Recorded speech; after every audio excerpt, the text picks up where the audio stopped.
తాకట్లో ఉన్న మీ బంగారాన్ని విడిపించి ఆ రోజు ఆన్లైన్ రేటుకి కొంటాం. Sharma gold company. ఒక్క క్షిపణి భారత భూమిని తాకలేదు. పాకిస్తాన్ విరుచుకుపడేటువంటి ప్రయత్నం చేయడం, జమ్మూ కాశ్మీర్లో ఉన్నటువంటి కీలక ప్రదేశాలని టార్గెట్ చేయడం, వరుస పెట్టి 30 క్షిపణుల వరకు క్షిపణుల వర్షం కురిపించేటువంటి ప్రయత్నం చేస్తుంది. అయినా కానీ ఒక్కటి కూడా భారత గడ్డని తాకలేదు. మరోవైపు జైసల్మీర్ లాంటి ప్రాంతాలు కానీ, జోధ్పూర్ లాంటి ప్రదేశాల్లో కానీ గుళ్ళ వర్షం కురిపించేటువంటి ప్రయత్నం జరిగింది. గుళ్ళ వర్షంతో పాటు క్షిపణుల్ని ప్రయోగించడం ద్వారా భారత సైన్యంలో నైతిక స్థైర్యాన్ని దెబ్బతీసేటువంటి ఎత్తుగడ వేసింది. కానీ ఒక్క క్షిపణి కూడా అక్కడ కూడా నేలని తాకని పరిస్థితి ఉంది. ప్రతి క్షిపణిని అడ్డుకున్నటువంటి సుదర్శన చక్రం భారతదేశం దగ్గర ఏముంది? అంత పెద్ద వ్యవస్థతో ఏ విధంగా అన్ని క్షిపణుల్ని అడ్డుకోగలిగింది? ఆ వ్యవస్థ ఏంటి? కొత్తగా తీసుకొచ్చినటువంటి వ్యవస్థలు ఏమైనా ఉన్నాయా? ఎందుకంటే యుద్ధ సన్నద్ధత విషయంలో కాశ్మీర్లో పహల్గాంలో ఇన్సిడెంట్ జరిగిన తర్వాత నుంచి భారత ప్రభుత్వం అనేక జాగ్రత్తలు తీసుకోవడం మొదలుపెట్టింది. వాటిలో భాగంగానే రక్షణ వ్యవస్థలను యాక్టివేట్ చేయడం అనేటువంటి ప్రక్రియ పైన ఫోకస్ పెట్టింది. అందులో కీలకమైనటువంటి అంశం S-400 రాడార్ సిస్టమ్.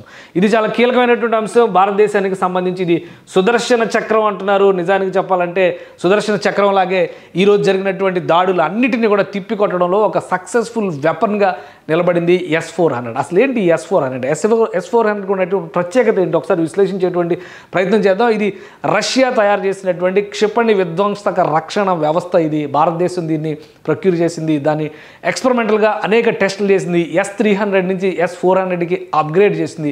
ఎప్పుడైతే పహల్గాం ఇన్సిడెంట్ జరిగిందో భారతదేశం మిసైల్ స్ట్రైక్స్ చేయాలి, ఆపరేషన్ సింధూర్ పేరుతో అనేటువంటి నిర్ణయం తీసుకుందో ఆ క్షణం నుంచి భారత రక్షణ వ్యవస్థ బాధ్యతని S-400 చేతిలో పెట్టింది.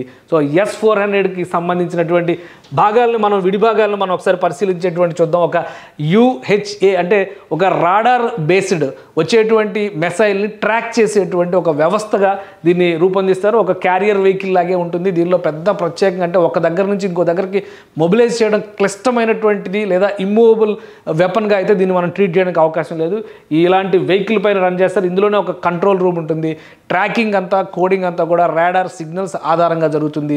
ప్రత్యర్థి విసిరినటువంటి క్షిపణిని ట్రాక్ చేయడం, వాటిని కొట్టడం అనేది దీని పనిగా ఉంటుంది. మొత్తంగా ఈ వ్యవస్థకు సంబంధించినటువంటి స్వరూపాన్ని చూస్తే ఇది మోస్ట్ సక్సెస్ఫుల్ వెపన్గా ఉంది. రష్యా డెవలప్ చేసినటువంటి వ్యవస్థ ఇది. గతంలో అంటే 20 సంవత్సరాల క్రితమే రష్యా దీనిపైన అనేక రకాల ప్రయోగాలు చేసింది. దానికి సంబంధించినటువంటి వివరాలు కూడా మీకు నెట్లో క్లియర్గా కనిపిస్తే S-400 క్షిపణి రక్షణ వ్యవస్థగా దీన్ని చెప్తారు.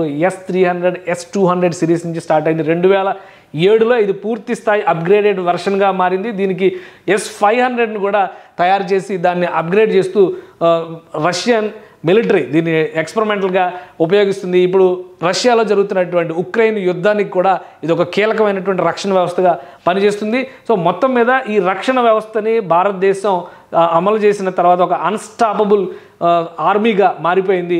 భారత గడ్డపైన పడేటువంటి ప్రతి క్షిపణిని అడ్డుకోవడంలో, ముఖ్యంగా బ్యాలిస్టిక్ మిసైల్స్ని ప్రయోగించేటువంటి విషయంలో, బ్యాలిస్టిక్ మిసైల్స్ అంటే ఇంటర్ కాంటినెంటల్ మిసైల్స్ కూడా ఉండొచ్చు. ఖండాంతర క్షిపణులు అని చెప్పి మనం తెలుగులో అంటాం. సుదూర లక్ష్యాలను ఛేదించేందుకు 1000 కిలోమీటర్లు, 800 కిలోమీటర్ల నుంచి 2000 కిలోమీటర్ల రేంజ్ ఉన్నటువంటి వాటిని వేసేటువంటి అవకాశం కూడా ఉంటుంది. సో అలాంటి లక్ష్యాలను కూడా ఛేదించేటువంటి కెపాసిటీతో ఇది 120 కిలోమీటర్ల నుంచి 400 కిలోమీటర్ల పరిధి వరకు ఉన్నటువంటి క్షిపణులు చాలా సులువుగా ఛేదించగలదు. S-500 లాంటివి అయితే ఖండాంతర క్షిపణులు కూడా ఛేదించేటువంటి అవకాశం ఉంటుందని రష్యా ఆర్మీ చెబుతుంది. అయితే ప్రస్తుతం S-400 మన దగ్గర అందుబాటులో ఉంది. ముఖ్యంగా నార్త్ వెస్ట్రన్ బార్డర్ మొత్తం కూడా వీటిని మోహరించింది భారత సైన్యం. దీని ఆధారంగానే పాకిస్తాన్ పేలుస్తున్నటువంటి క్షిపణుల్ని అడ్డగిస్తుంది. ఇది S-400లో ఉపయోగించేటువంటి క్షిపణి 48N6E3 అని చెప్పని అంటారు. దీని స్వరూపం చూస్తే మనకు అర్థమవుతుంది.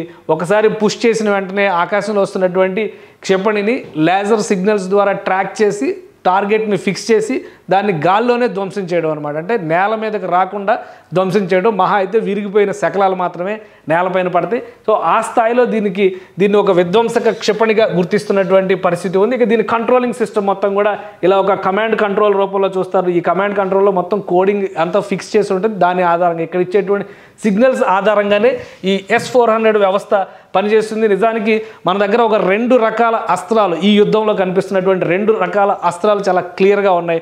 ఒకటి హారోప్ డ్రోన్స్తో చేస్తున్నటువంటి అటాక్స్ అయితే, రెండోది కౌంటర్ సిస్టమ్గా ప్రత్యర్థి విసురుతున్నటువంటి క్షిపణుల్ని ఎక్కడికక్కడ నేల కూల్చేస్తున్నటువంటి వ్యవస్థ S-400 సక్సెస్ఫుల్ ఫార్ములా అయింది భారత ఆర్మీకి సంబంధించినటువంటి విషయాల్లో. అందుకనే దీన్ని పెద్ద ఎత్తున ఇప్పుడు ప్రశంసిస్తున్నటువంటి పరిస్థితి.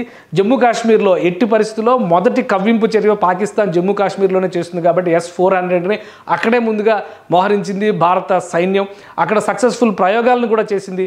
ఆ తర్వాత నుంచి ధీమాతోనే ఆపరేషన్ సింధూర్ వైపు వెళ్ళింది. అలానే ఇదే రక్షణ వ్యవస్థల్ని జైసాల్మీర్ దగ్గర కానీ, అంటే రాజస్థాన్ బార్డర్లో కానీ, అటు గుజరాత్ బార్డర్లో కానీ, ఇటువైపు పంజాబ్ బార్డర్లో కూడా ఈ రక్షణ వ్యవస్థల్ని నిలిపింది. అందుకనే ఎక్కడ క్షిపణుల్ని పాకిస్తాన్ ప్రయోగించిన వాటిని నేల మీదకి రాకుండా గాలిలోనే తేల్చిపడేస్తే అక్కడికక్కడే రాలిపోయేటువంటి పరిస్థితి ఉంది. అందుకనే ఒక్క క్షిపణి కూడా భారతదేశపు గడ్డని తాకలేకపోయింది. ఇది 100% నిజం. మరోవైపు నుంచి వాళ్ళు ప్రయోగించినటువంటి F-16 విమానాలను కూడా ఒక విమానాన్ని కూల్చేసింది. పైలట్ని కూడా మన ఆర్మీ బందీగా పట్టుకున్నట్టుగా ఇంటెలిజెన్స్ వర్గాల నుంచి నివేదికలు వస్తున్నాయి. సో 2 రకాల రక్షణ వ్యవస్థల్ని ఏర్పాటు చేయడంలో భారత ఆర్మీ, ఇండియన్ మిలిటరీ వ్యవస్థలు, అలానే కేంద్ర ప్రభుత్వం సక్సెస్ అయిందని చెప్పాలి. ఒకటి క్షిపణి విధ్వంసక వ్యవస్థలు అయితే కౌంటర్ అటాక్స్ చేసేటువంటి క్రమంలో అన్మాన్డ్ డ్రోన్డ్ వెహికల్స్, అంటే UH అని చెప్పని అంటున్నారు, UAH అని చెప్పని అంటున్నారు. అంటే ఇవన్నీ కూడా అన్ఐడెంటిఫైడ్ ఎయిర్ వెహికల్స్ కింద చెప్తున్నారు. అవతల ప్రత్యర్థి గుర్తించే లోపే లక్ష్యాన్ని ఛేదించేటువంటి పరిస్థితి ఉంటుంది. ఈ రెండింటి వల్లనే ఇప్పుడు భారతదేశం ఒక విధంగా డ్రోన్స్ రూపంలో పాశుపతాస్త్రం వేస్తే క్షిపణి రక్షక వ్యవస్థ రూపంలో ఒక సుదర్శన చక్రాన్ని అడ్డంగా పెట్టడం వల్లనే పాకిస్తాన్ చేసినటువంటి కుయుక్తులన్నింటినీ కూడా తిప్పికొట్టేటువంటి అవకాశం వచ్చింది. సుదీర్ఘమైనటువంటి సరిహద్దు రేఖ, దాదాపు 2500 కిలోమీటర్ల సుదీర్ఘ సరిహద్దు రేఖని కాపాడేటువంటి క్రమంలో భారత సైన్యం విజయవంతం కావడంలో ఈ 2 అస్త్రాలు ప్రధానమైనటువంటి అస్త్రాలు.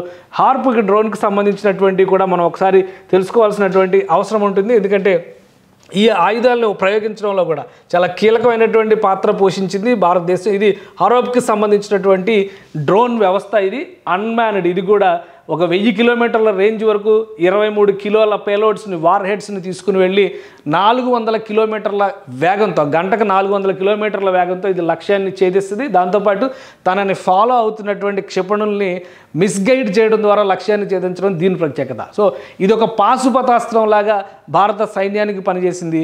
అది సుదర్శన చక్రం లాగా పనిచేసింది. ఈ రెండింటి సాయంతోనే భారతదేశం ఇప్పుడు ఒక అద్భుతమైనటువంటి విజయం ముంగిట నిలబడింది. అన్ని రకాలుగా పలాయనం తెగించి పాకిస్తాన్ హుజూర్ అనాల్సినటువంటి పరిస్థితి వచ్చింది.